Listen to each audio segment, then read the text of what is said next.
Hello and welcome back to another episode of the On the Sideline podcast with Jackson and Kyle. And I am joined here, as always, by the man whose team isn't dead yet, Kyle. Kyle, how you doing?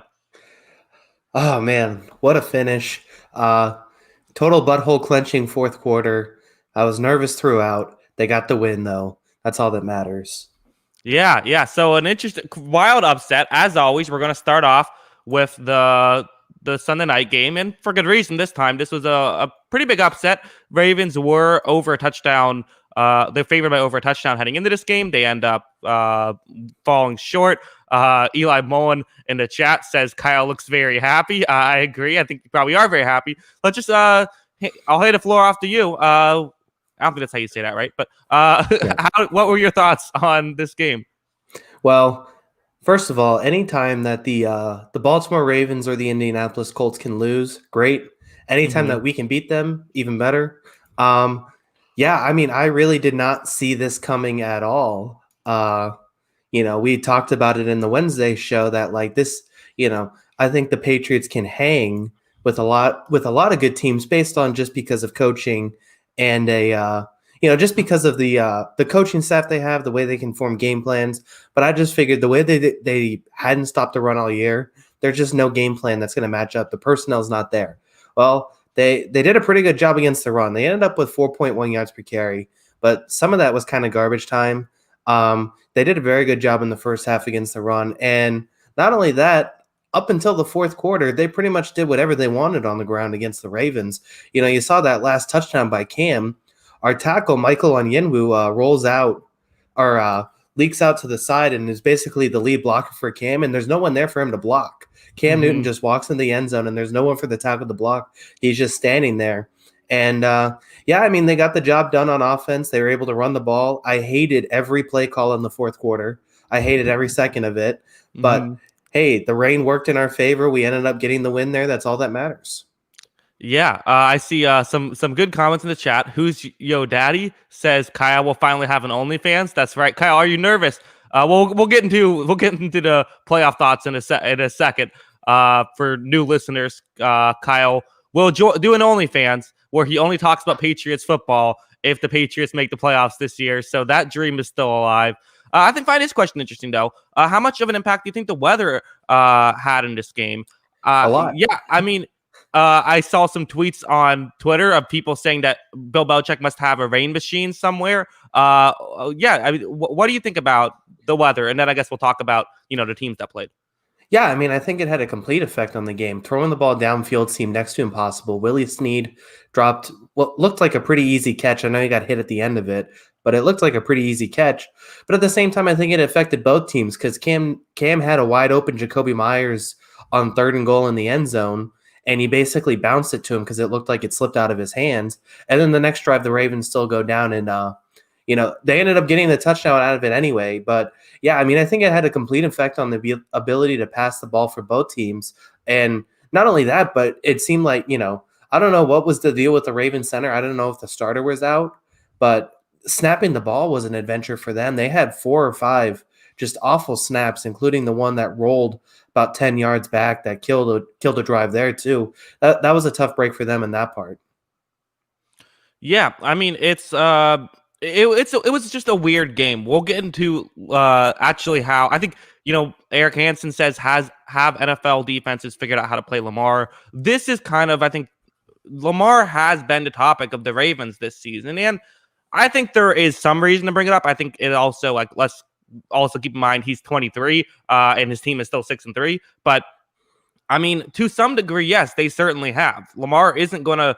I don't know if Lamar's ever going to have the season he had last year again. Teams do know how to play this, and that's okay. You can find other ways to still have success, even if these teams do know how to play it. But yeah, New England was able to really shut Lamar down, and we all thought that this rate not completely shut him down, but they were able to hold on to him very well. It was also a weird game. There was weather. It wasn't only his fault. His number one receiver right now is Willie Snead. There's a lot of problems with this Ravens offense. And honestly, their offensive line is banged up. But this isn't the Ravens team that we all fell in love with last year, except for you because you hate them being a Patriots fan. Well, so A couple things. I thought the Patriots did a really good job, and this is something they stress against a lot of good running teams. One of the things they do, and this was kind of patented when Le'Veon Bell was on the Steelers, is their defensive linemen don't jump plays. And this is a big thing they do against Lamar. They don't jump plays. They go up 1 or 2 yards and they kind of settle, and then they wait for him to go sideline to sideline and basically try to beat him to the spot. I think that they did a really good job of that in this game and didn't try to be over aggressive against a guy who kills everybody who is over aggressive against them. And then the second thing, yeah, I think the receiver thing's a genuine problem now with Baltimore. We talked about it a lot in the offseason because I said, look, this team had the cap space to pursue a guy. They didn't have to necessarily go after Amari Cooper, but a guy like that was available. And they had the most cap space in the league, despite having a 14-2 team last season. They had all this cap space to go after a guy, and we talked about it. And it's like, well, Greg Roman's offense doesn't really need great wide receivers, and that's probably fair that they don't. But at the same time, isn't it nice to kind of have a guy on 3rd and 8? You can be like, oh yeah, I'm getting that guy the ball. I'm gonna figure out a way to get that guy the ball when it matters the most. I just feel like that this is becoming a problem when you're, like you said, they're relying on Willie Snead to make these plays. They're relying on Mark Andrews to make these plays, which I think Mark Andrews is a terrific tight end, but the guy drops so many fucking footballs. He drops so many balls, it seems like every game, that just kill drives. I just think that's going to kill them when it matters the most, when they don't have these guys they can go to on offense. I mean, I haven't really noticed. It might be more of a problem. I haven't really picked up on it. It was, a problem. There were a lot of drop passes today, although I don't know how much you want to take that into consideration, just given the weather. But yeah, I mean, and you don't necessarily need to have these great receivers, but you at least need to have decent receivers. You need to have, Hollywood Brown hasn't really worked out at all, and that's not good. And this was a receiver heavy draft. And at the time, I liked how they drafted, but now maybe they should have at least gotten somebody in sort of a later round. Perhaps, again, we're using revisionist history, of course, but the reality is, I mean, they just haven't been able to run the ball as well as they did last season, and that's what's put them back. And don't overreact to Baltimore. We have a tendency to overreact to these kind of things. They play Tennessee next week, but it is a disappointing loss to lose to a team that barely was able to beat the Jets a week prior. And I guess we'll flip it over to that. On one hand, the Patriots are still below 500. They barely beat New York. On the other hand, this is a team that they have a shot. They're not dead yet. The AFC is tough, but is there a chance they could go on some sort of run and find a way in the tournament? I mean, there's a shot. I don't think they're 100% out of it. I mean, they're the 10 seed right now, and they're the top, they're the highest rated non-6-3 team basically in the AFC. I mean, I think that Broncos game is going to kill us. I think losing that Broncos game really is going to hurt down the line, because this team's 3-2 against playoff teams right now, or potential playoff teams. I think that just absolutely hurts to lose a game like that against the Broncos. I mean, I'm looking at the schedule, and I mean, first of all, it's just shocking because it's like, if you ask Patriots fans at halftime of that Jets game last Monday night what they were thinking about, it'd probably be like, how nice does Justin Fields look in a Patriots uniform? And then all of a sudden we're winning these 2 games, and it's like everyone's saying we're back into it. I mean, I'm looking at this schedule, though, now. I feel confident that they can beat the Texans, Chargers, and the Jets. So that's 7 wins. Then at that point, they play the Cardinals, Rams, Dolphins, and Bills.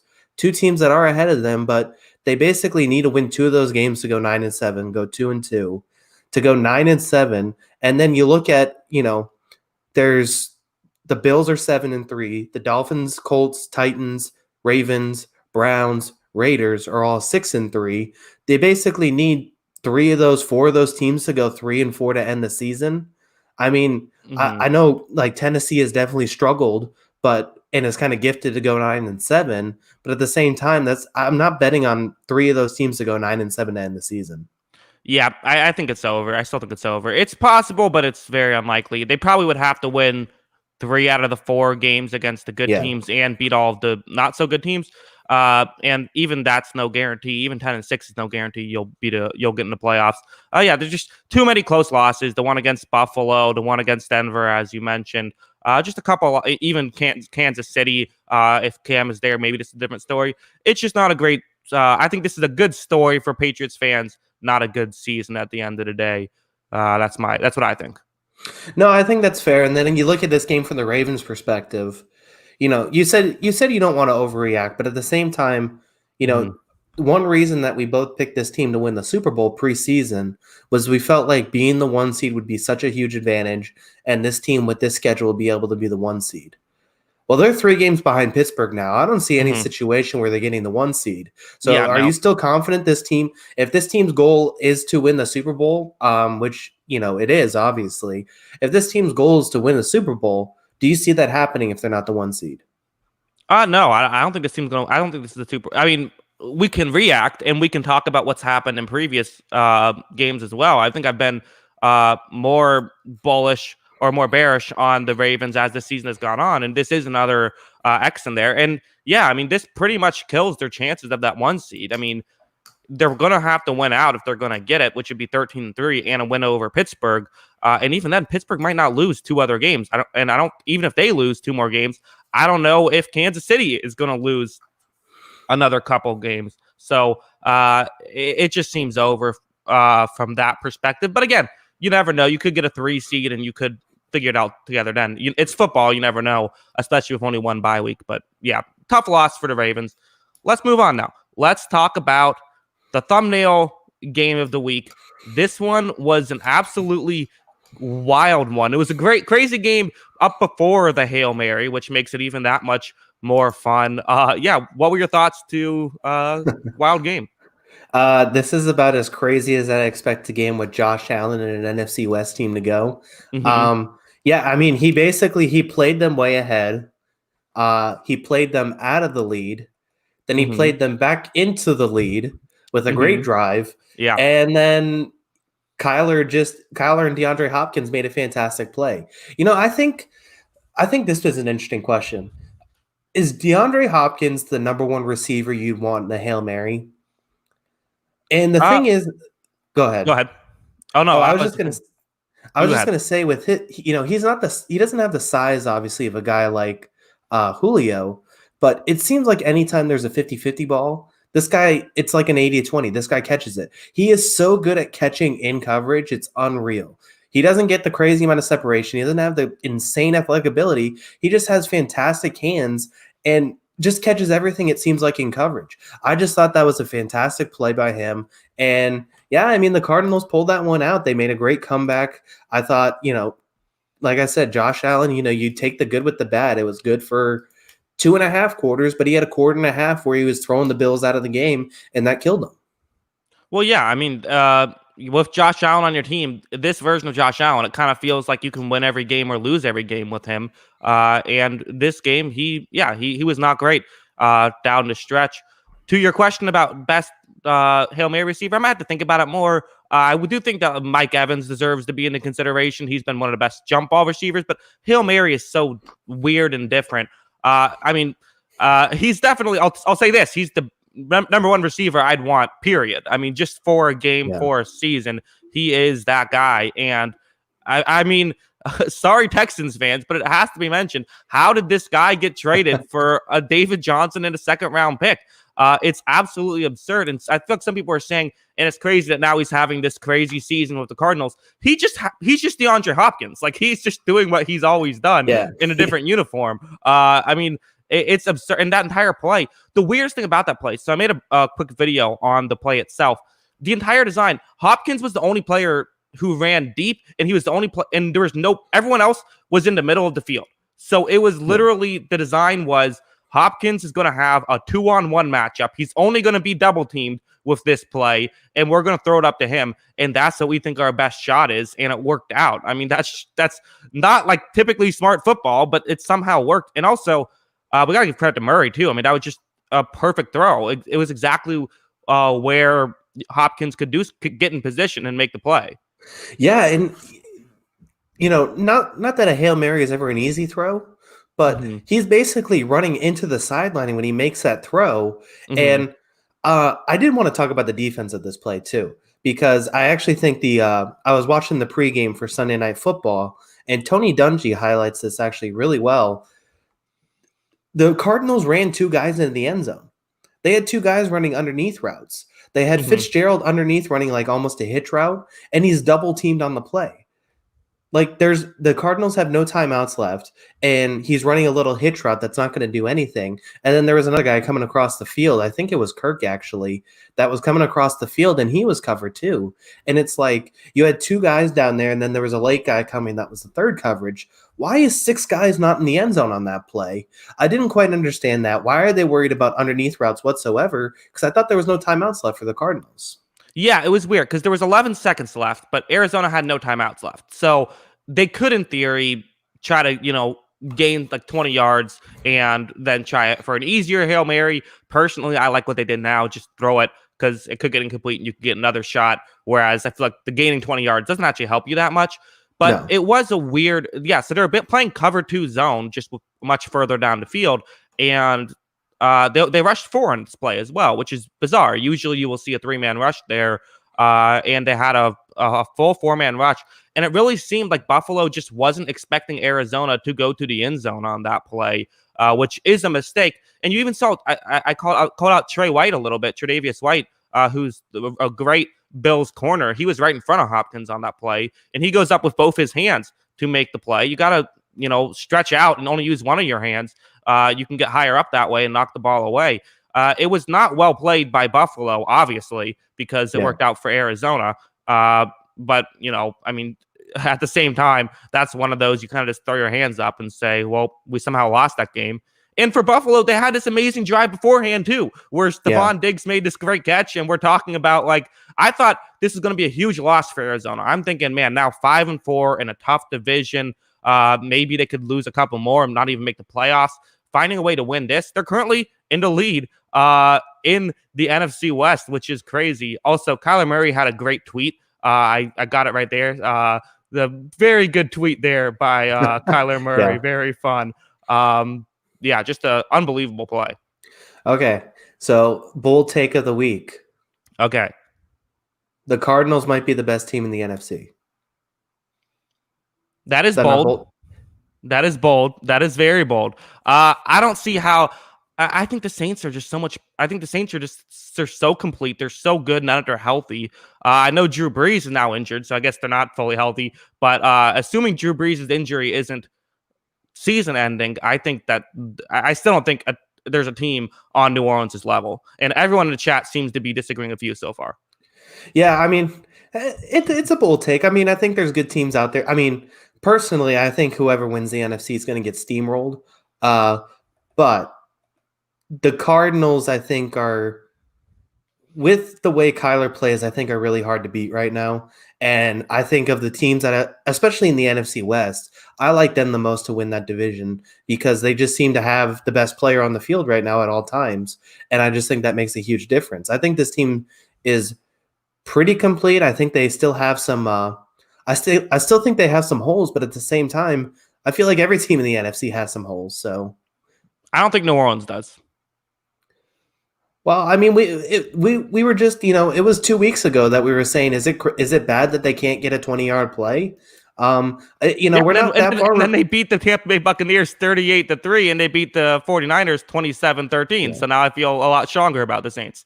Yeah, I mean, so if Lattimore and Breeze are missing significant time, are you still feeling that strongly about the Saints? I don't think there is a clear front runner in the NFC, but I do think the Saints are the best team, and I think that I'm not even sure if I'd put Arizona in top 3 right now. They did, it was a great win for them, though. But I think that going to pump the brakes a little bit, but it's awesome to see. And Kyler Murray, I feel like we're somehow, it's crazy with Kyler Murray. I wanted to mention this: how much expectations were on him coming out of the draft and coming into this season. Where if he wasn't great, he was going to get killed. And we sort of talked about, like, hey, this could be the Cleveland Browns of this season, where everyone's freaking out about how good they could be. Maybe they won't live up to the hype. And I think we were right to have those concerns, but I think we got to give credit to Arizona for being able to answer here. Yeah. I mean, this was by no means a perfect game for Arizona because they fell down early. And then not only that, they came back and took the lead. And then they had 3 just disgusting drives that they did almost nothing. They didn't take clock off. They threw an interception. They punted twice, or they got virtually no yards and went 3 and out twice. This was by no means a perfect game from Arizona. But at the same time, that the difference, the X factor for them is that they have the best athlete on the field at all times. It's something I said about Josh Allen all the time with Buffalo, but Kyler Murray is legitimately the best athlete on the field almost every game he plays, and he doesn't make very many mistakes. I'll be honest. When you said best, I thought you were referring to DeAndre Hopkins as the best athlete on the field. I mean, he's up there too, but Yeah, I feel like. I mean, Kyler Murray would be a top 5 running back in the league right now, and he's also a great quarterback. No, he's incredible. He deserves all Yeah. the credit he's getting.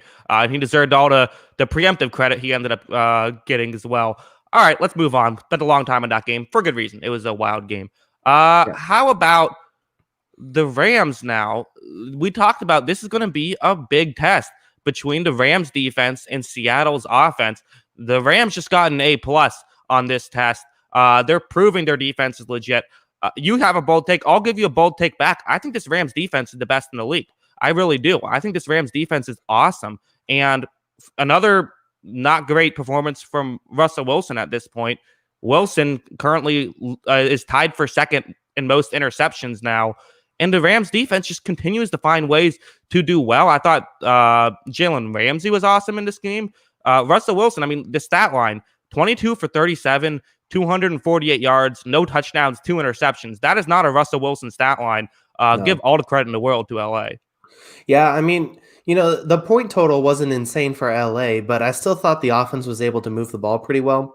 And it continues to show the Seattle defense, especially in the passing game, just struggling, I think, overall. And then, yeah, I mean, what was it? I'm drawing a blank on his name. Darius Williams, not that guy. Darius Williams was awesome in this game with the 2 picks. And not only the 2 picks, he had the unreal breakup in the end zone where he was full stretch and made the one-handed breakup to prevent the touchdown.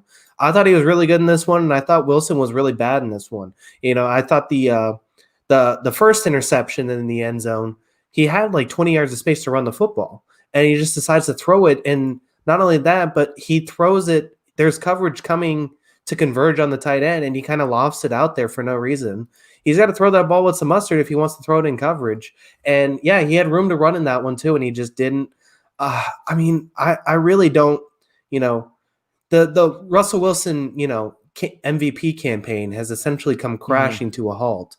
But the more I watch the Seahawks team, I don't love it. They ask one guy to be perfect, and when he's not perfect, they score 16 points and they lose. Yeah, and I mean, listen, there are some reasons, like there's different between reasons and excuses. There are some reasons, right? Like the running game, basically every back on the roster is hurt. So that obviously is a clear, it's not great. And that's fair to point out. But yeah, I mean, they're reliant on the passing game so much, and that's really and they stopped the run well, but you can't have a non-existent running game and a non-existing pass defense and expect to do much. And for Russell Wilson, I mean, again, not to keep harping on the interceptions, but he's thrown 10 this year. The most he's ever thrown in a season is 11. You want to let Russ cook. You want to have him be a gunslinger. Well, this is the second part of that gunslinger. Part of how he was able to go 31-5 last season was because of the running game. And he is turning the ball over because he tries to do too much, because he has to do too much, because if he doesn't score, the other team's going to score on the other drive probably. So it's not a super well-constructed team. And I got to be honest, I would not be shocked to see Seattle finish third in this division. You talk about the Cardinals maybe being the best team in the NFC. I think you could throw the Rams up there too. They're playing really good football. Yeah. No, I think that I 100% think that too. I think that they're both in a situation. I don't love the Seattle team whatsoever. I think that they're very beatable. This is the kind of team where I feel like it could still be, because of Russell Wilson, could still be a trendy NFC champion pick and then lose in the first round. I think that this is a team that can easily be upset because, like you said, if I'm playing this team, I'm throwing the ball every time. I'm throwing it every play until they prove they can stop it. And you just look at some of the teams that they might play in the playoffs, outside of the Bears who might make the playoffs. You're looking at teams like Arizona, like New Orleans, like Green Bay. Yeah, I don't think they're getting the 5 seed if they make the playoffs out of the wild card, so I don't think they're going to play the NFC East team. Those are all teams that can throw the ball pretty well. I don't know how this defense changes what they've been doing so badly at this season. Yeah, and they did a decent job stopping the run, but yeah, Goff even without a great running game, goes 27 for 37, 302. And on the other side for Wilson, he was the leading rusher as well. He had 60 yards. That led the team. Alex Collins, DJ Dallas, I mean, and David Moore were the other guys who got carries. Obviously, David Moore being a receiver.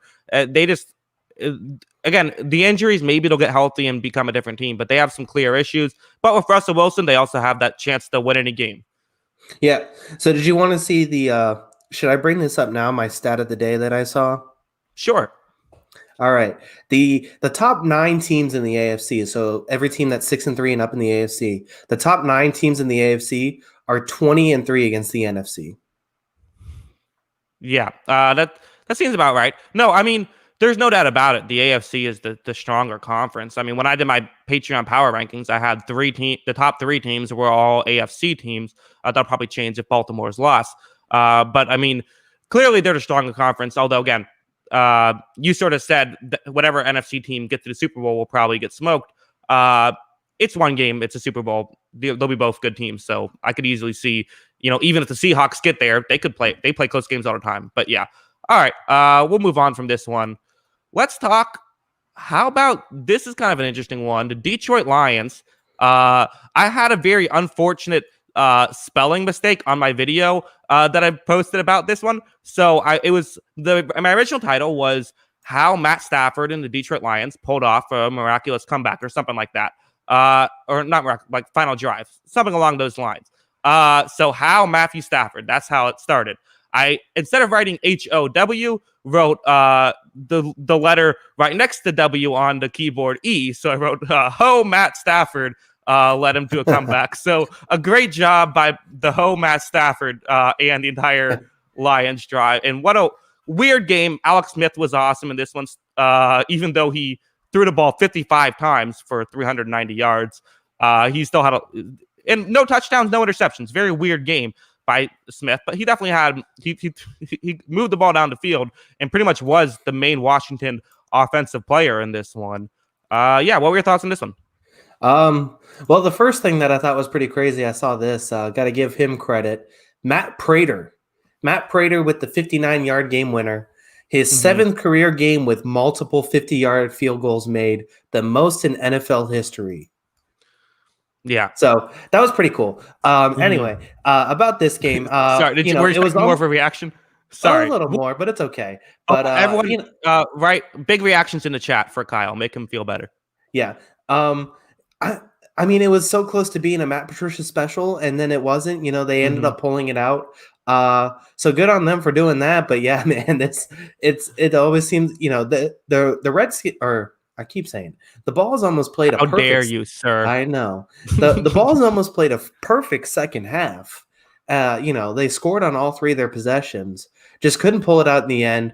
Matt, I don't know who I'm talking about anymore. Alex Smith has 715 yards in 2 games with only 1 touchdown. This reminds me of a game against Washington that the then Washington Redskins beat the Tampa Bay Buccaneers when we had 500 yards and managed to score 3 points. I mean, it was one of those games where Smith was able to move the ball down the field. He gets the game-tying field goal, and I just said, okay, well, overtime, fine, whatever. And I sort of put the game in the back of my head, didn't even think about it. And then all of a sudden, you get this little 10-yard pass. You get a roughing the passer. You get Stafford one more throw, and then a 59-yard field goal. And Stafford actually even had a touchdown that he missed late in there. So it was just a weird finish, and the Lions find a way to get their fans' hopes up when they inevitably lose 4 more in a row. Yeah, no, I think that happens too. But yeah, I mean, this team is such a weird game, I think, overall. I mean, I almost had this off in the back burner by halftime because they were up so big. But yeah, they ended up turning it around. And like you said, Alex Smith did a really good job. But, Stafford still shows he's a good player. He still is able to get the job done. Just an entire career, unfortunately, wasted in Detroit. Yeah, I mean, Stafford and Prater have been the heads of these comebacks for forever, and this is now twice they've just completely pulled a win out of nowhere. Yeah. Any final thoughts on this one? No, I think we just about covered that. There's still 2 games back in the division, the Balls. So there's that. Yeah, I guess there you go. Some hope. Let's talk about a game that many of us did not expect to be as close as it was. Green Bay, this was the biggest line we have seen maybe all year. It was one of the bigger lines. There's a 13. No, it wasn't, not all year, but it was one of the bigger lines we've seen. The biggest line of the week, 13.5 points. Green Bay's offense did not do very well against a not very good Jaguars defense. In fairness, I thought the Jaguars defense played maybe their best game of the season, or at least one of them. That being said, Green Bay, every team has these games against not great teams. They were able to get a win. Is this promising for a team currently tied for the 1 seed in the NFC South? Or obviously it's not promising. Is it discouraging, or is it not a big deal? I don't know. I mean, I don't think it's that big of a deal, but at the same time, I think James Robinson's good, but at the same time, you look at it, this team still can't stop the run to save their life. Yeah. And they made, he wasn't perfect by any means. In fact, he was bad in points, but they still let Jake Luton do a little bit of something. This defense isn't good. And you continue to see that even against bad teams like Jacksonville. And, it looked like a special teams touchdown was going to completely flip this game in Jacksonville's favor, and they might actually pull it off. Obviously, Rodgers was good enough to go down and get the job done, and he still had pretty good numbers. But yeah, I mean, it's just like, how do you get excited about some of these teams when they can't stop anything? Yeah, no, it's discouraging. I mean, it's not great that they eke by a 1-8 team, and I didn't think their offense was particularly. I expected their defense. I kind of get it. Their defense isn't great. They can't stop the run, but they have Aaron Rodgers. They have these things that can work. The offense wasn't spectacular. Obviously, there was that big play to Marquez Valdes-Scantling when the ref got taken down, which was it's always fun when those kind of things happen. There were moments, and it wasn't an atrocious showing, but I just feel like having a above average performance, like all things considered, or no things considered, against a team that is the Jacksonville Jaguars, you want to do better. This has kind of been the Green Bay thing they've done under Matt LaFleur, is against good teams, or against bad teams, they don't win by as much as we expect, but a win is a win, and they are tied for the lead in the NFC South. NFC. I think overall it's going to be fine. I don't think they're going to be looking at this game too much. I mean, I would say that we're going to reveal a lot more about this Packers team in the next 2 weeks than we are in this game. They have a big game at the Indianapolis next week, and then home to Chicago. I think that's a Sunday night game. It's Sunday night. So I think we're going to know a lot more about this team in those 2 weeks where they're playing 2 good defenses. I don't think Chicago's going to be able to move the ball on them, but against 2 good defenses, how can this defense hold on when maybe, they're not scoring 24 to 30 points a game? Yeah, that'll be interesting. I mean, those next 2 games, if they can win both of them, they have a real shot to run the table, to use an Aaron Rodgers phrase that he totally did not invent. The next biggest threat would be the Titans. Then you have Carolina, Chicago again, Detroit, and Philadelphia. So they have a real shot to, at least go like 13-3. They could end up as that number 1 seed, which we've talked about. That's really important this year. But yeah, all right, let's move on. Let's talk about my team, Tampa Bay Buccaneers. This was good and bad, right? So the defense did not do too great in the first half. They did turn things around in the second half. For whatever reason, they literally had the same game plan they had last week against New Orleans, which is like a very similar team. I'm ripping my hair out. The crazy stat of the day in this one was after a fumble on the second play of the game, Tampa Bay scored on every other possession of this game, which is crazy. They had a lot of field goals. You would like to see them start to convert in the goal-to-go situations, which they had been perfect, and I'm not exaggerating. They started off 21 for 21. They got stopped in New Orleans and then have gotten stopped a few more times against Carolina. But, I mean, they had some big moments. Obviously, the 92-yard or 98-yard rush by Ronald Jones was the headliner. And there's just so many weapons on this team. And I feel like were used properly in this game. Where you saw Evans, Godwin, and Brown were all incredible in this game, and we used Gronkowski as kind of that fourth option. He didn't get a catch until he didn't get a target until late in the first half, and then it was a highlight reel level play, and his only other catch was a touchdown pass. And when your depth guys are guys like Cameron Brate, you're a pretty solid team. And honestly, Antonio Brown is getting used as a depth guy right now. So there's a lot of talent here. It doesn't completely erase last week's disappointment, though. Yeah, I mean, I think this is I feel pretty good about. I mean, Carolina is not nearly as good as New Orleans, so we'll start with that. That's obviously, in perspective in that regard. But I think you feel pretty good about the way they were able to use the talent on this team in this game. The revitalized. You have the revitalized Ronald Jones behind that really good offensive line.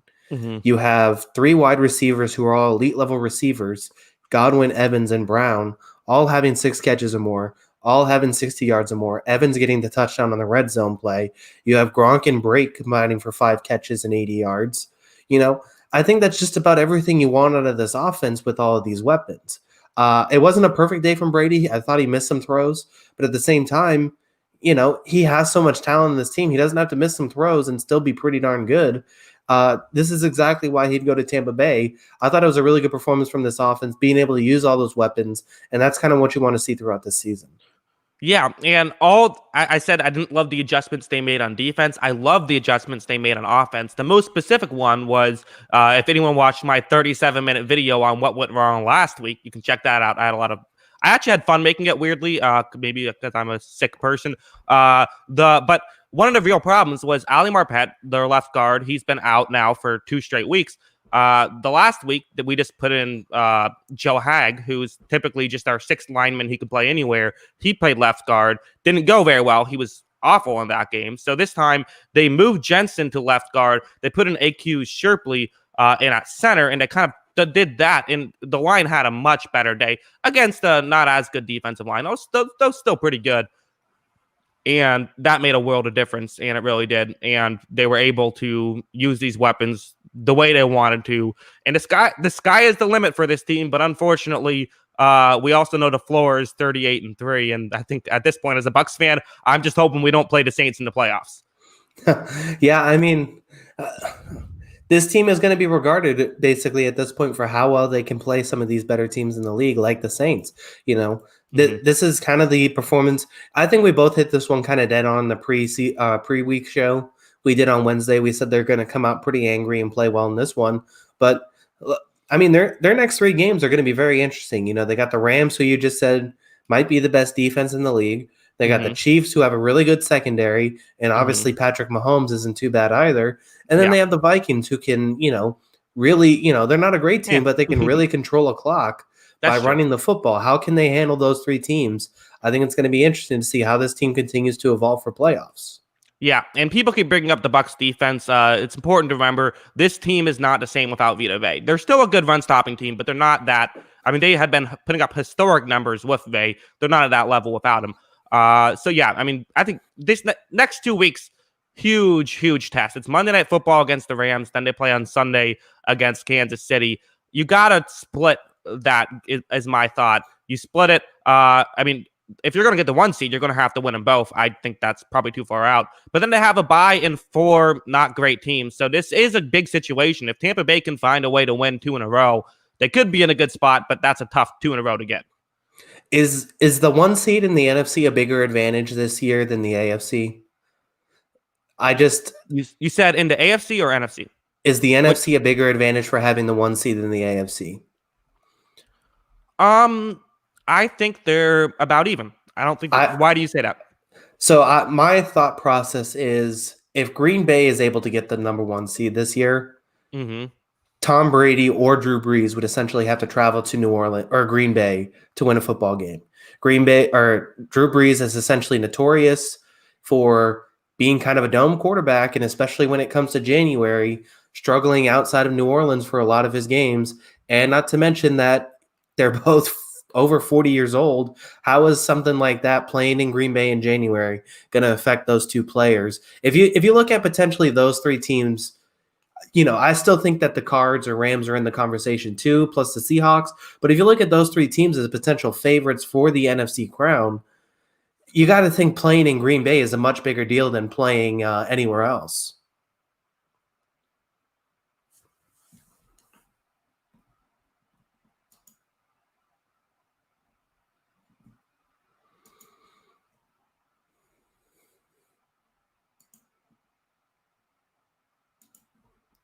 Oh,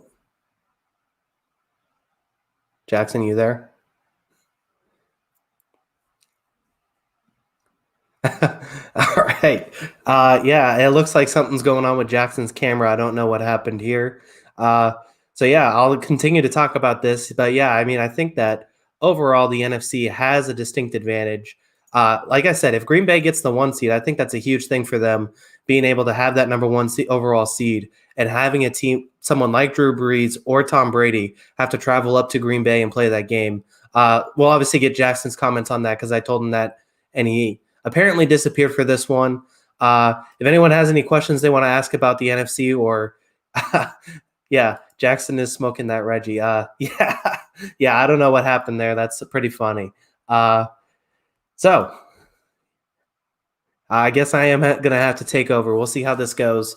I'm just going to kill some time here. Hopefully not too many of you leave. He will be back here in a second, and we'll get going from there. Does anybody have any questions about football? I'll be happy to try and answer it or, talk with anybody. Who's the best? That's a good question. The best is the team that wins the trophy at the end of the season. Cards versus Green Bay NFC Championship. I'd love to see it. I think that'd be really exciting. I really think this Cardinals team has a legitimate shot. I said it earlier that they might be the best team in the NFC. They're probably not as complete as a team like New Orleans, but I think this Cardinals team, top to bottom, you look at that offense, they have the potential to be as explosive as anybody else in the league. And I think this Cardinals team has just as much of a shot as any other team in the NFC right now. I think that they are. I think they're a good football team. I think they have a really good offense that can do a lot of damage. We have not covered the Raiders game yet. That is coming as soon as Jackson comes back. We'll get into that. Chances of Miami taking the East. I like their chances. They're a half game out, and they might be one of the more complete teams in the league. They have a great tandem on defense with Byron Jones and Xavier Howard, who have done a great job at corner. They have a really good team overall. The offense looks really good with Tua Tagovailoa. And, there was a lot of criticism for benching Ryan Fitzpatrick, but it's proven that having Tagovailoa was a huge thing for this team and not turning the ball over. All right, Jackson's here. Nope, he's frozen again. All right. I don't know what's going on with his internet on his end. Wow. Okay. So I'll continue answering some questions as I see him. If I miss your question, I'm sorry, until Jackson hopefully figures this out. Let's see. I like this one. First impression of Joe Judge. Joe Judge, I think, is solid overall. I think that he's had a pretty decent start to his career. I think that the Giants are just kind of talent adverse right now. I think that they have a pretty good secondary. The defensive lines look pretty good. I think the Giants are going in the right direction, but I still think they're a couple of years away. They need to add some talent, and that offensive line has to get better. This super chat has come in. Thanks for the super chat. What do you think of Salvon Ahmed? He's fine. I think he's a solid running back.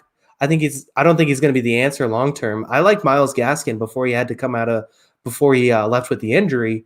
I think Salvon Ahmed can be a solid running back, but yeah, I think that's still going to be Myles Gaskin's backfield, I think, when he comes back. Just like this will be Jackson Kruger's show whenever he decides to come back. I think he just needed a water break, so he's making up this internet excuse. Yeah.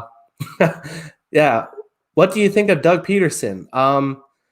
Doug Peterson, man, when we did our preseason coaching rankings, I picked him 4th overall. I really loved his aggressiveness and just the way he manages games. I thought was really good, and he really hasn't shown that this season.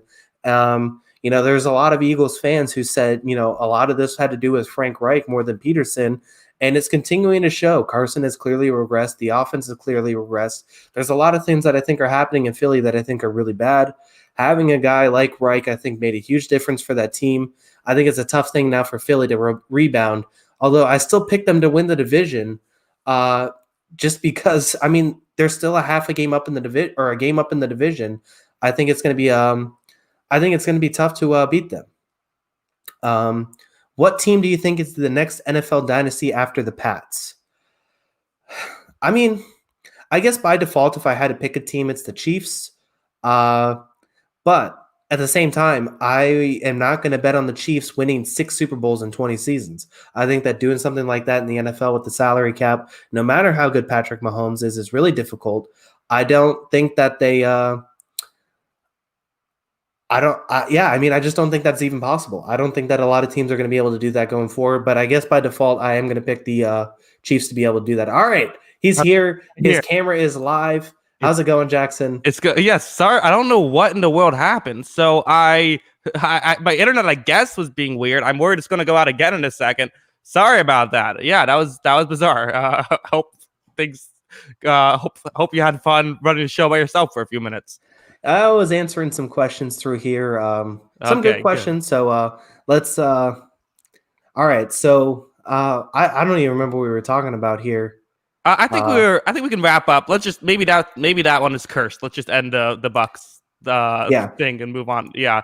All right. We can move on. Yeah. Okay. Yes, please. All right. Let's talk. The next one on my list to have is Texans Browns. Kind of a weird one. I don't think anyone expected this final score to be 7-3. There was this weird thing in the third quarter or second quarter. Houston had a goal line situation. They went for it on fourth down, didn't get it, which is fine. That's what you're supposed to do. And then Cleveland punted the ball back. Houston had good field position. They elect for a fake field goal punt, which is a unique one. They did get the ball inside the 5. They could have gone for a 48-yarder, but I think with the win, they just didn't trust that field goal to be made. And that entire second quarter was essentially just Cleveland trying to not give up points and somehow succeeding. This was a 3-0 game heading into the fourth quarter. What were your thoughts on this one? This was pretty ugly, but hey, the Browns ended up pulling it out. It was nice to see this running game back. It was fun to see Nick Chubb back. Mm-hmm. My God, when these two are on the field, 19 carries apiece, and they had 230 yards rushing and a touchdown. Just unreal. And, I know gamblers and fantasy owners are pissed because he ran out of bounds at the 1-yard line. Yeah. But, I mean, just an unreal game from this running attack. I think they're so good. I mean, I actually want to talk about this play, running out of bounds at the 1-yard line. It didn't matter. I think anyone who complains about how would you run out of bounds at the 1-yard line because your fantasy team or gamble, you're just an idiot. Like this, he's doing what he thinks he should do to win the football game. That's what his job is. I get why you'd be annoyed, but I wouldn't be mad at him. I remember the same situation happened with Todd Gurley a couple years back, and people were actually mad at Todd Gurley for not scoring a touchdown. I don't know. I think I like it. Just run out of bounds. Kneel down and just end the game, so that way you don't have to worry about your defense, maybe someone getting hurt or something. Yeah, I mean, I guess that's fine. I think at the same time, there was 50 seconds left on the clock? It was over. No, it was. He could have scored, and it would have been. Well, here's the thing: if it was a defensive player, I say score. If it's a third string halfback, I say score. You're Nick Chubb. You're going to get plenty more touchdowns. It's not a big deal. Yeah, that's fair. So. Obviously, a good win for the Browns, keeping up pace in the playoff picture. And, I think one of the things that, it's hard to bet against, even as bad as they are, it's kind of hard to bet against Houston because they have Watson. Mm-hmm. And you have to feel pretty good. This defense actually did a really good job. And you get kind of concerned watching this defense some weeks because this secondary can look lost at times. I thought they did a pretty good job in this one. Limiting Watson and limiting this passing game that had kind of explosive games the past couple weeks. Yeah, and on the flip side, Baker Mayfield, he's much like my internet connection. He was spotty tonight. He had some good moments. He did make some bad throws, but he converted on the 3rd and 18, and he kind of had the game where it's that's what I want to see from Baker. And this Cleveland team is a lot of running the ball. It's a lot of controlling the clock and playing the field position game. And it's tough when you have back-to-back drives in your own 5. but they were able to get at least get a couple first downs and sort of get out of that situation. You also had Houston. I mean, listen, they could have gone for a 48-yard field goal. They decided not to. They missed a 46-yard field goal, I believe. So this was a coin flip game, and I honestly feel like luck probably favored Cleveland. So I think Cleveland probably just happy to get out of here with a win. Good news for Cleveland. Your next two games are Philadelphia and Jacksonville. They also still have the Giants and the Jets on their schedule. So, I mean, they're almost definitely going to at least go 10-6. Also good news in Cleveland, like you said, the first time in like 50 years, luck was on their side. Yeah, so exactly. It works out. Mm-hmm. Yeah, really. You're not kidding. For Houston, whatever. I mean, it's a dead season. Watson's good. You know that. He wasn't even great in this one, but he had a couple of awesome highlight reel plays, and that's what you're hoping for Houston, right? If you're a Houston fan, I mean, you probably want to see your team win because you don't have your first two picks anyways. But there's not a lot of hope in Houston. I don't want to see them win next week when I go watch the Patriots go and beat them in Houston. I can't wait for that one. Okay. Yeah, but they can win all the other ones. 2-7 team. Yes. We're going to kick literally your ass. Always beat. We're 3-5. Yeah. I mean, have the Texans ever beaten the Patriots? I'm just going to assume no. Yeah, actually they did. Wait, what did they beat them last year? Yes, they did last year. Right. And I think there was another year where it was like week 17 and they beat us. I'm not 100% sure. They also have the turf that injured Wes Welker along with Bernard Pollard, certified Patriots killer, who's taking out Wes Welker's knee and Tom Brady's knee when he was on the Chiefs. So fun stuff there. All right. Well, that was a weird way to end this segment. Let's move on. Yeah. All right. I know we got some Raiders fans who I've been sitting here a while. Yeah, I mean, your team looked awesome in this game, and Drew Lock was hurt. He threw 4 picks. He shouldn't have been playing, but still good on the Raiders for taking advantage of it. Heath had multiple interceptions. Jeff Heath, who, to be honest, I didn't even realize he was playing for the Raiders, so good for him. You have Nick Kwiatkowski with an all-time one-handed interception, which that's how you know it's going good when your linebackers are that I've said before. I think Nick Kwiatkowski is like one of those linebackers out of the, he belonged in the 80s. He was born in the wrong generation, it seems like, and he's going out making Odell Beckham interception like plays. Their offense didn't really do much. It didn't really have to. Their running game was very good, and they kind of just said, we're just going to keep giving the ball back to Denver because they keep turning the ball over. Yeah, I mean, this Devontae Booker thing this last 2 weeks has been pretty interesting. He's just the spark plug off the bench. Him and Jacobs have slowly or quickly become one of the better combos in the league. They both have had over 5 yards of carry in this one. Yeah, I mean, it was a fun game for that running game. Fun job for that running game.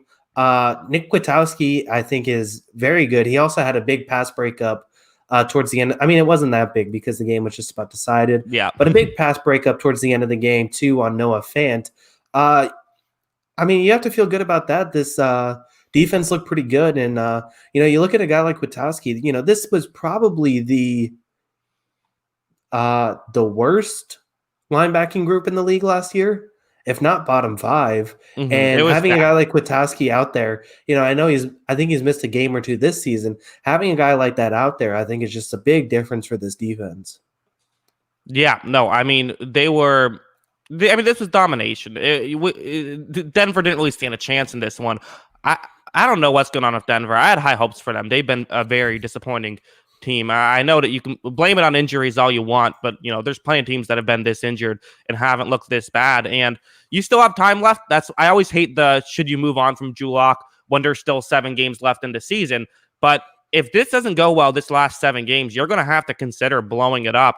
They have some good talent, and try to build around the receivers, get a new quarterback, try to build your offensive line. And build around the young players you have on defense and get a new coach. I mean, that's a very real possibility this offseason if they don't turn something around. Yeah, I mean, look, this Broncos, they still have to play the Dolphins, the Saints, the Chiefs, the Bills, and the Raiders. They have games that they can win against the Panthers and the Chargers, but at the same time, I'm watching this team and I'm not really picking them in a lot of them.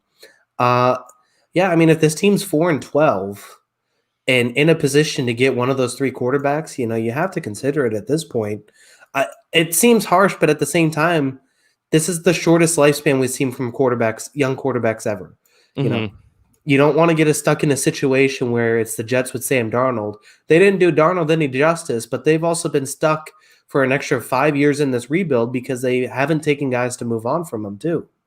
Well, yeah, I mean, and at the very least, you're going to have to get a backup plan. Like Tennessee, they had in their 5th year with Mariota, they also went out and signed Tannehill and said we have a backup plan. Someone else who is another one of these guys who maybe could put it together. Like Tampa Bay spent 5 years with Jameis Winston. You don't want to spend 5 years with Drew Lock. You want to be able to figure it out. And the reason why quarterbacks have a short span and it's kind of unfair to them is simply because there's too much good quarterback play right now, and you can't win a game. You can't win without at least a quarterback who, you need at least Jacoby Brissett. You need at least someone on that's at least Kirk Cousins. You need someone like that. Yeah, I mean, look, the thing is we don't talk too much about college here, but just quickly looking at some of the college football landscape for the next couple seasons, there's potentially 6 quarterbacks drafted in the first round next year, which would tie an NFL record. There's potentially 6 of them. And the next year, I can think of like 3 off the top of my head who could also go in the first round. And that's not even including some of the deeper guys who may rise into the first round. So that's 9 quarterbacks over the next 2 years that are coming to the league. If you're not good enough, you're not making it. There's too many good quarterbacks, like you said right now. Yeah, and even for Vic Fangio, like, listen, I'm a big fan of what he's been able to do as a defensive coordinator throughout the course of his career. But at a certain point, you got to just say, hey, the results aren't there. Sorry. Maybe you'll end up being a great head coach, but we're not going to sit around and you can't fall in love with potential. Sometimes you have to just fall in love with with talent. Yeah. Yeah, you got to get results. It's a result-driven league. We've talked about the same thing. A team that I feel is very similar to the Broncos. Just they're lacking with. They have injury problems too. I feel like the same thing is happening with Anthony Lynn, where we're saying he seems like a likable guy, and it seems like the team really likes to have him around. But you got to get results too. It's the same thing with Fangio, unfortunately, even in year 2. Yeah, I agree. All right, let's move on. Can't believe we haven't talked about this one yet. Bad on me. I should have put this earlier in the show. Eagles, Giants. I mean, NFC East is going to NFC East. Of course, this would happen, right? Yeah, I mean, this is ugly. I mean, this is an ugly division. I don't think I'm going to interrupt you because I'm evil. I'm looking at the schedules. I think 5 wins is going to win this division. I don't see a team that's going to get 3 more wins this season. I mean, the 2 teams that I think are good, or at least like mediocre, which is good for this division, would be the Eagles and the Giants. I think they're at least competent. They have tough schedules. The Balls and the Cowboys, I don't think they're good. They have easier schedules, but they're not very good. I think we could see a scenario where like a team like the Cowboys, if they win 4 games, that would put them at 6 wins. That could get them in. Wow. I'm looking at, so I think the only team I'd put completely out right now is Dallas. Is that fair? I mean, I don't think so because their defense has started to play better. And could they find look at their schedule? Look at their schedule. So they play Minnesota. That's again, I'm just talking winnable games, right? Because no game they're going to be favored, but winnable games. You have Minnesota, you have Washington, you have Cincinnati, you have Philadelphia, the Giants, and even the 49ers. I feel like 6 out of these 7 wins or 7 games are winnable. They play Baltimore, don't get killed by them, but I could see them finding a way. Yeah, I mean they have by far the easiest schedule remaining. Because you look at Washington, they got to play the Steelers, 49, or they got to play the Steelers and Seahawks still, plus the 49ers and Panthers, who are at least competent bad teams rather than just bad teams. The Eagles have a brutal stretch. They're going to be favored in maybe 2 games at the end of the season. They're going to play the Browns, Seahawks, Packers, Saints, Cardinals. And then the Giants, they play the Bengals first, but they also got to play the Seahawks, Cardinals, Browns, Ravens as well. Oh, man. Wow, we're going to see a 5-win playoff team. We're actually going to see a 5-win playoff team. And I'm all for it. I love it. I think this is ridiculous. I mean, it's funny, but at the same time, like, you're going to look at... Get one of the 3 wild card spots then. Yeah, Yeah, but Chicago's going to miss the playoffs. I mean, I That's don't love fine. Chicago, Oh but they're going to no. miss the playoffs. I Okay. mean, I just think it's crazy. Yeah, it's crazy, but like I don't know. I just think that there's so much good that the divisions do for the sport. I think the occasional year that a really bad, like a not very good team makes it to the playoffs, like I think that's a fine trade-off in my opinion. Let's talk about the actual game for a second because I can't believe we're not leading off the segment with this. It's happened. Pop the champagne. Daniel Jones did not fumble the football and did not throw an interception. On top of this, he gets his second career NFL win against a team that is not the Washington football team. What a day for Daniel Jones. Yeah, I mean, he actually looked pretty good. He made some Mm-hmm. good throws. Darius Slayton is becoming a real number one target for him. They found, and he ran the ball really well. He didn't trip this time, which was the important part.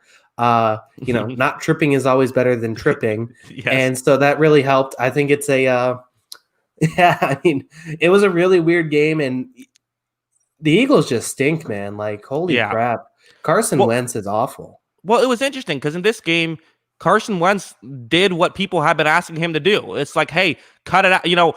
Carson Wentz reminds me a lot of like last year's Josh Allen. Like this year, Carson Wentz, last year, Josh Allen, where he tries to do too much oftentimes, and it usually results in negative plays as opposed to positive plays. And so people are saying, cut it out. He was this game manager type this game. He just stuck to the script. And that's not a great plan to win because Carson Wentz, he still, at the end of the day, he can add value to your team. And this was just not a good offensive performance, and it wasn't a good defensive performance. Yeah. I think the Giants might just beat a better team, to be honest. For New York, if Daniel Jones can get something going and they can string a couple wins together, maybe they could end up leading the NFC least. They play Cincinnati, which is good. They play Dallas, which is good. But they also then play Seattle, Arizona, Cleveland, and Baltimore. I feel like they're going to have to find a way to win one of those games to win the division. And it might end up being everyone made fun of Doug Peterson for going for the tie, but that tie might end up being the difference in this division. Yeah, he's clearly got to be clairvoyant or something because, taking that tie, like you said, that's going to be a huge difference maker because right now he is a game up on this. I think it's pretty crazy.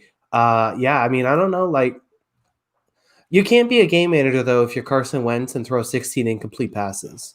Like, that's just not going to do anything for your team. That's just... he wasn't perfect. I mean, he did miss some throws as well. But, I mean, this loss isn't necessarily on Wentz. But, yeah, I mean, he's nowhere near the MVP candidate that we thought. Also, Anthony Alvarez has a good question. He says, why don't you read that one, Kyle? Yeah, it's very good. Got it. Yeah. All right. Any final thoughts on this one? No, Anthony's comment, I think, is pretty much how we all feel while watching the NFC East, so. Yes, exactly. All right. People have been asking for this game for a while. People were getting very annoyed at me for not talking about the Dolphins. I don't know why everyone's so excited about the Chargers Dolphins. I thought it was kind of a mad game. I mean, I don't know. Both quarterbacks looked fine. They didn't look outstanding. Yeah, what are your thoughts on it? I mean, I thought Herbert struggled a little bit, but I thought it was kind of expected.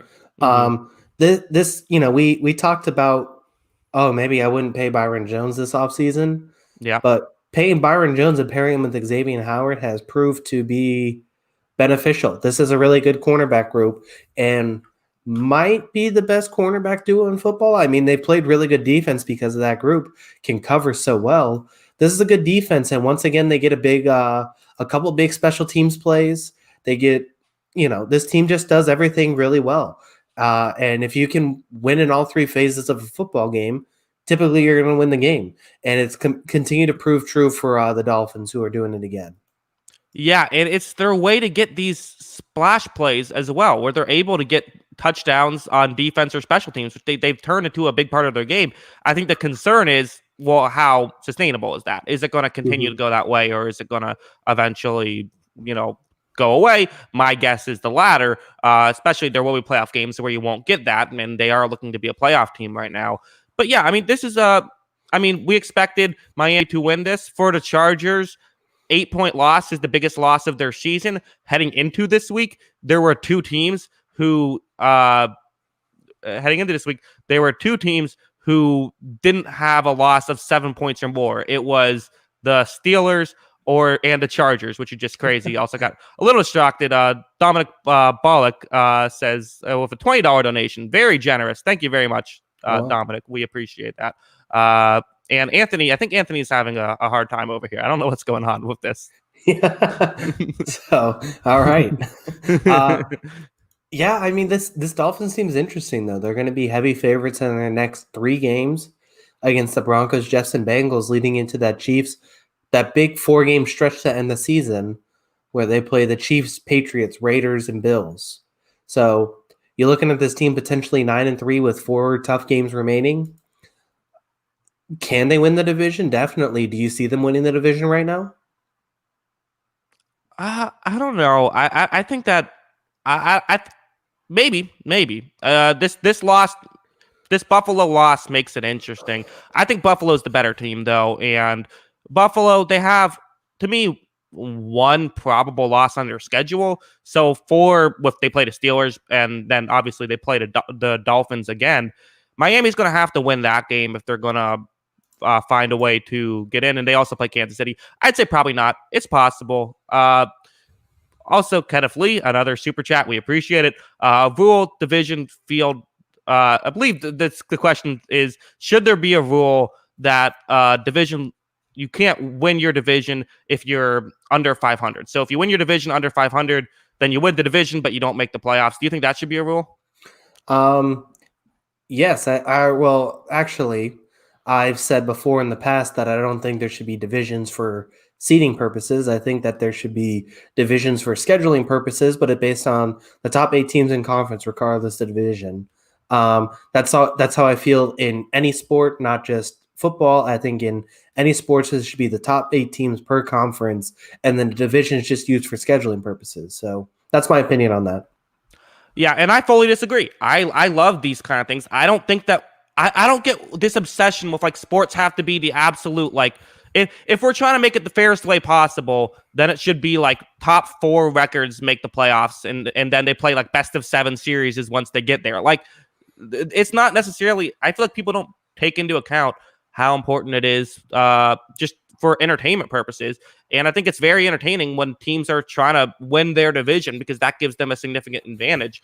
I think that's part of why football is so interesting, is because each game means so much. And part of why it means so much is because of how the division works. We're not having this conversation about the Dolphins and Bills with that. I guess for that rule, I wouldn't hate it, but I don't know. I think it's fine. Yeah. I mean, we're going to disagree on this one, but yeah, I mean, it's the way that every league operates. So not changing anytime soon, I don't think. All right. All right. Let's talk. We got 3 games left. I guess we can talk about this. Pittsburgh, we kind of predicted this. This was going to be the game they wouldn't play down to the competition after a scare against Dallas. They completely blow out Cincinnati. This was domination. Yeah, I mean, not that there's a lot of good matchups for Cincinnati, but this is definitely not the matchup you want.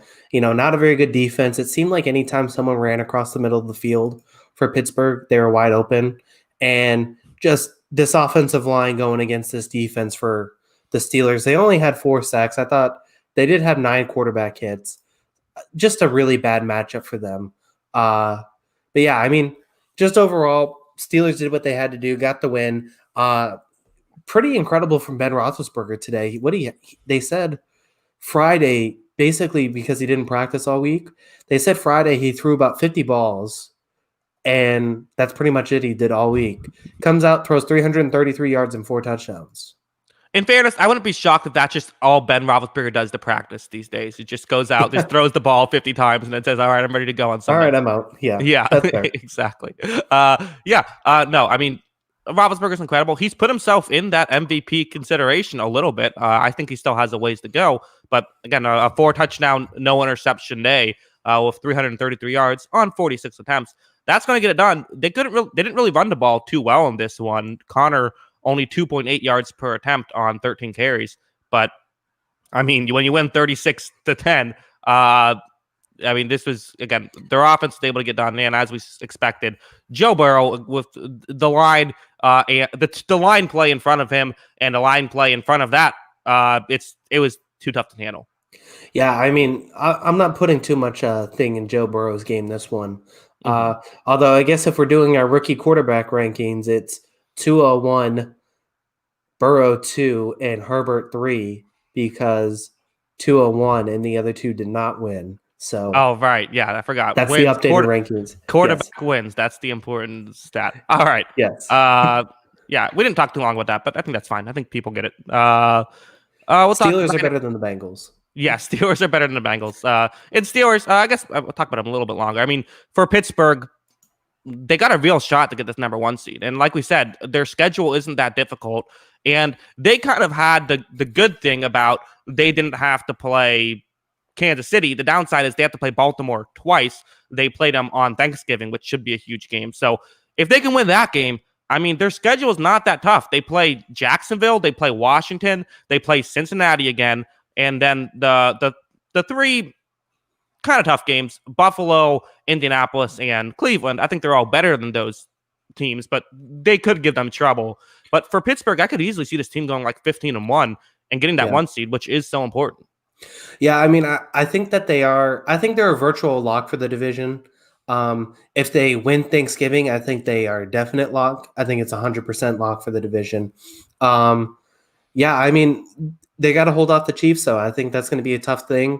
It's not easy to beat the Chiefs, but at the same time, this team's beating everyone in front of them. This defense is legit. Maybe they find a way to beat Mahomes. Yeah, and again, they have that formula that can beat Kansas City, which is they have guys who they can get to the Mahomes with just 4 guys, which is really important. Yeah. All right.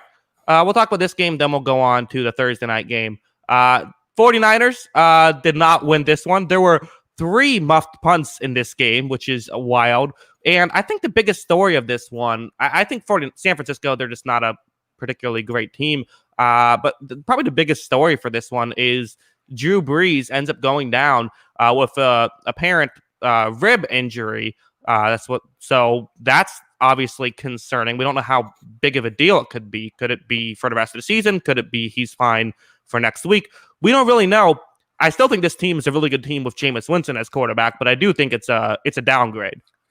Yeah, I mean, listen, we've talked about this before. This is why you invest in a backup quarterback.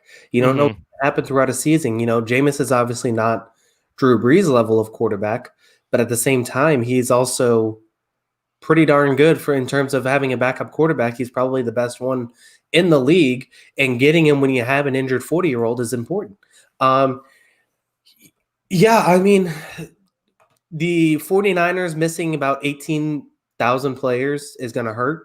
And it was just clear that, it looked like there may be some upset potential in this game because I think the Saints kind of fell asleep early in this game. But at the same time, it was like it wasn't enough to get it done because they're missing too many guys. And even when Alvin Kamara sucks, he's really good. Even when he's having a bad game, he's still awesome. It's like I don't understand why he's not triple teamed every play.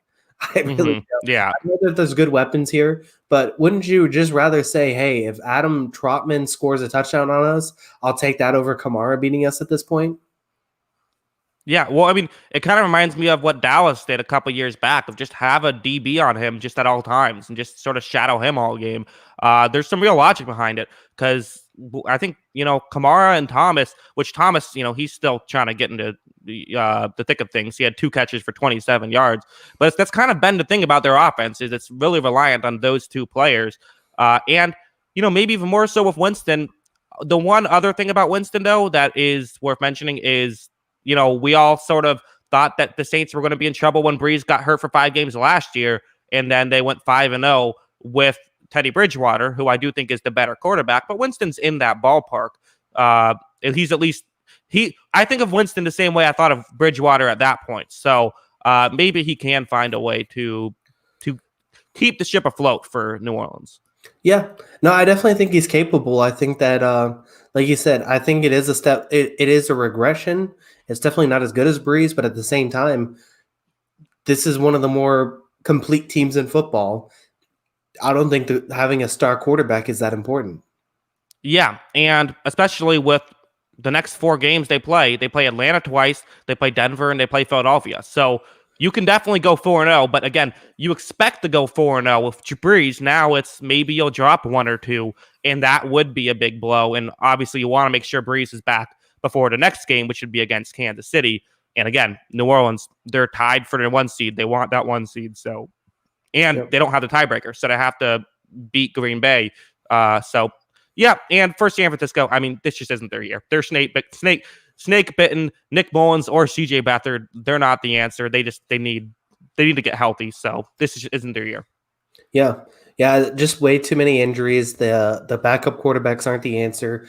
I think that's going to be the most interesting thing about this team next season is do they make a change there and really just say, you know what, this team's back healthy. We're going to go for it this year and try and win the championship with getting a guy like a Matt Ryan or a Matt Stafford or another Matt that's out there in the world to play quarterback. Do they go for something like that?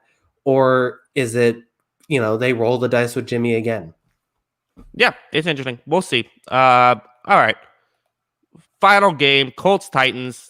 I was high on the Titans. You were high on the Colts. Colts pulled this one off. Good win for them. Kind of a weird game. What was your thoughts on it? Yeah, this was one of the two games that I kind of said baited you into. I knew who you liked in this one, but Mm-hmm. it is a very weird game. I thought that the Titans defense also kind of stinks. I keep saying this Yeah. about certain position groups. This is bad. Like Michael Pittman's going off against you. No Mm-hmm. disrespect to Michael Pittman. You look like a solid rookie, but you shouldn't be having this kind of game against a team that thinks they're a legitimate playoff team, potentially even better than that. You just can't do that. And so should we have let's have this Tannehill conversation because I feel like this was another game after his first few games of the season where he was lights out. It was kind of a meh game. It's the same thing where he was fine, but at the same time, not spectacular. Kind of how he was in his last few weeks against, I get it. The 3 games I'm going to highlight here too are games against Indianapolis, Chicago, and Pittsburgh. And that Pittsburgh Mm-hmm. game was in the first half that he really struggled and bounced back in the second. But our team's going to say just like, look, you can play action as much as you want. We're just not going to give up the 25-yard pass anymore. You can throw the 5-yard dump off to Jonnu Smith. We're not giving you 30 yards on those play action plays anymore. Is that pretty much the game plan now against them? Well, yeah, I mean, it is interesting because we sort of talk about how basic this offense is, but I mean, at the same time, in 2 out of those 3 games you mentioned, he had a passer rating of 104.9 exactly. He had that in Pittsburgh and Chicago, so he still is finding a way to get things done. I mean, I think the real problem with Tennessee, I mean, we can talk about maybe Tannehill has his flaws. I think he absolutely does, but the real problem is just their defense is terrible. I mean, that's what I care about. Mm-hmm. Yeah. No, I mean, it is really bad. Like I said, I mentioned Pittman. Naheem Hines also had a really big game in this one. Mm-hmm. And yeah, I mean, Phillip Rivers is kind of an enigma. He'll look trash one week and then look awesome the next week. And he had a more than awesome game. He was really good in this one. You can't that's kind of the guy you just need to get 2 or 3 turnovers from. And they just weren't able to do it. Well, yeah, and the other thing we have to bring up too is special teams. I mean, the Tennessee special teams continues to be an issue. Yeah. Their kicking has been an issue for the past 2 years now. They set the record for least amount of field goals made in a season last year, and now Gostkowski is, he's flip a coin no matter what the distance is. That's what it's of whether it's going to go in or not. It's a concern, and at this point, like you can't. It's just one of those things where I just feel like good teams always seem to have good special teams and bad teams always seem to have bad special teams. And you got to get it together if you're Tennessee. Yeah, and not only was it the kicking, the punter had the Ken Walter special off the side of his foot, and then also the block punt as well. Mm-hmm. That is you can't win. They have tried the past couple of years to win a lot of football games by essentially winning in 2 phases. They think they have a solid defense, and they think that they can be good enough on offense to very good on offense when things are working every way they want. And it is on a head coach like Vrabel to say, why isn't my special teams working? Why can't we upgrade on this? Why can't we be better at this every week? And they've still completely abandoned special teams, and now they can't play defense either. I just think that hurts. Yeah. They can't do that. Yeah, you're only playing football in one phase. It's difficult to get it done. All right. I guess that's done for the Colts Titans. We do have a good super chat. Kyle, I'll let you field this one. Why does N'Keal Harry have a job? Yeah, that's a good question. I do want to give him credit today. He didn't catch the ball. I don't think he had a reception today, It's a but weird way to start that off. he actually did a really good job blocking. I do want to give him credit for that. There are a couple running plays, especially that Cam Newton rushing touchdown. He did a very good job blocking. But yeah, I mean, it can't be said enough how disappointing that N'Keal Harry pick is and how frustrating it is to watch him trot out there and struggle in games. You don't want to hate the guy. You don't want a guy to fail. Everyone wants N'Keal Harry to succeed, but it's hard to watch him and then go watch DK Metcalf, Terry McLaurin, and AJ Brown all be really good. So it's tough. It's tough. I get it. I don't think he'll be in the NFL very long at this rate, but it's tough to see it. Yeah, I mean, he still has a value as like a depth guy, but yeah, it's disappointing. But that's football. Sometimes I liked him out of the draft. I'm not going to pretend I didn't. Like he had a lot of time out of the draft. Didn't work out. Sometimes that happens. Jacoby Myers, though, undrafted from that year. Here you go. I feel like a couple podcasts away from you declaring Jacoby Myers as elite. He's essentially he might become elite soon. Just stay tuned. No, the funny thing is he's basically replacing Julian Edelman in front of Julian Edelman. He even had the quarterback pass today. Yeah. And Collinsworth had to mention to us about 18 times during the broadcast that he played quarterback before. So just in case anyone didn't know, Jacoby Myers, former quarterback, now receiver, is one of the top 6 wide receivers in football.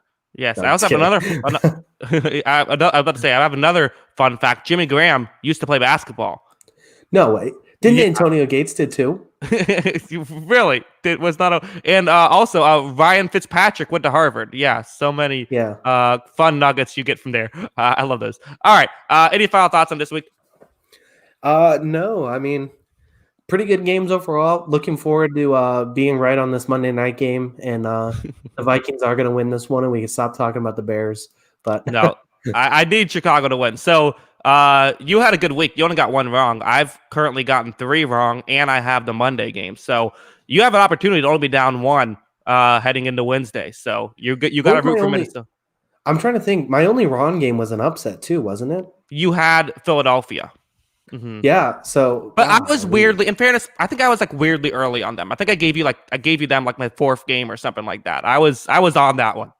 Yeah, that's true. So yeah, big week for me. If the I hate you, Carson Wentz. I hate you. I could have had an undefeated week, but yeah. All right. Stuff.